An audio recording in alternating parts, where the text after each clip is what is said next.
Genesis chapter 37. Now Jacob dwelt in the land where his father was a stranger in the land of Canaan. This is the history of Jacob.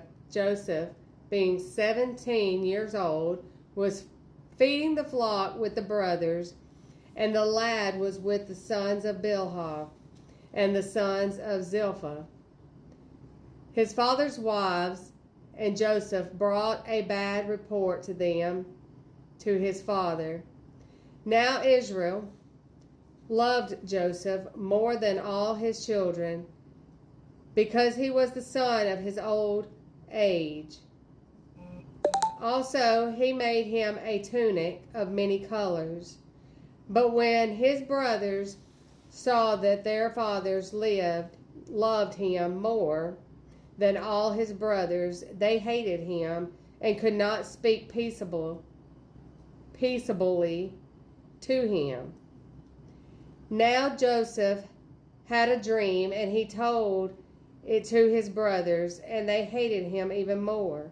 So he said to them, "Please hear this dream which I have dreamed. There we were, binding sheaves in the field. Then behold, my sheaf arose, and also stood upright. And indeed your sheaves stood all around and bowed down to my sheaf." And his brothers said to him, "Shall you indeed reign over us? Or shall you indeed have domination over us?" So they hated him even more for his dreams and for his words. Then he dreamed still another dream, and told it to his brothers, and said, "Look, I have dreamed another dream. And this time the sun and moon and the 11 stars bowed down to me." So he told it to his father and his brothers, and his father rebuked him and said to him, "What is this dream that you have dreamed? Shall your mother and I be brothers indeed come, and your brothers indeed come to bow down to the earth before you?" And his brothers envied him, but his father kept the matter in mind. Then his brothers went to feed their father's flock in Shechem, and Israel said to Joseph, "Are not your brothers feeding the flock in Shechem? Come, I will send you to them." So he said to him, "Here I am."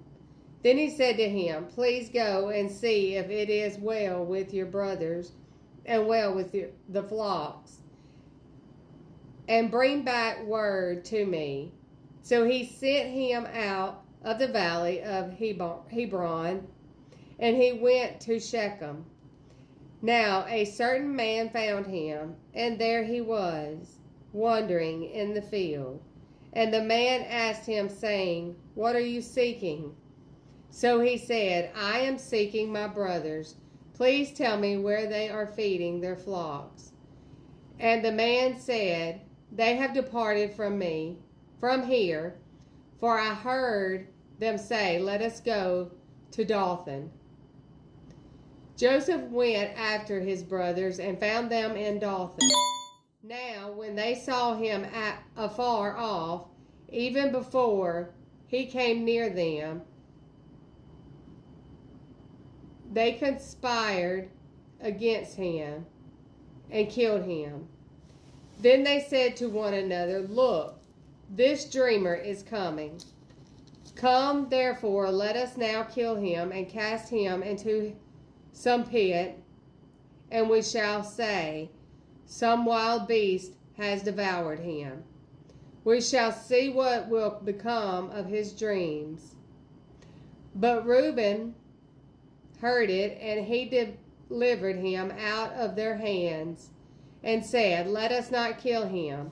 And Reuben said to them, "Shed no blood, but cast him into this pit which is in the wilderness, and do not lay a hand on him. And he might deliver him out of their hands and bring him back to his father. So it came to pass, when Joseph had come to his brothers, that they stripped Joseph of his tunic, the tunic of many colors that was on him. Then they took him and cast him into a pit, and the pit was empty. There was no water in it. And they sat down to eat a meal. Then they lifted their eyes and looked, and there was a company of Ishmaelites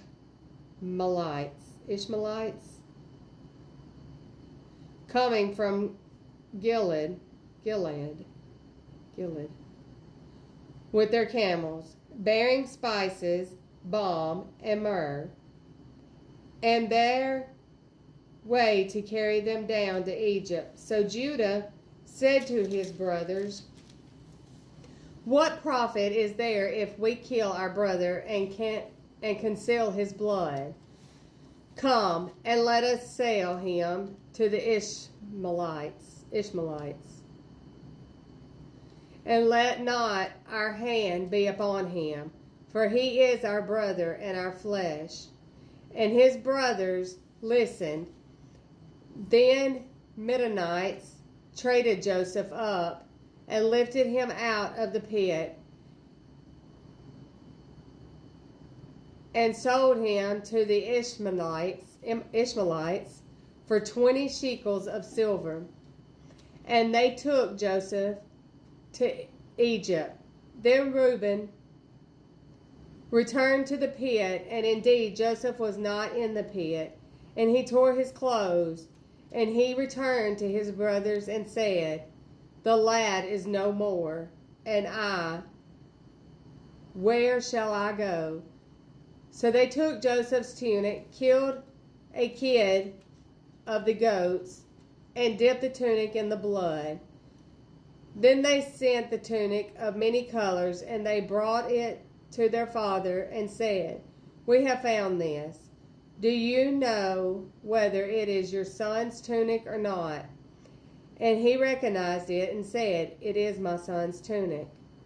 A wild beast has devoured him. Without doubt, Joseph is torn to pieces." Then Jacob tore his clothes, put sackcloth on his wrists, and mourned for his son many days. And all his sons and all his daughters arose to confront him. And he refused to be confronted. And he said, "For I shall go down into the grave to my son in mourning." Thus his father wept Thus his father wept for him. Now the Midianites had sold him to Egypt, to Potiphar, an officer of Pharaoh and captain of the guard.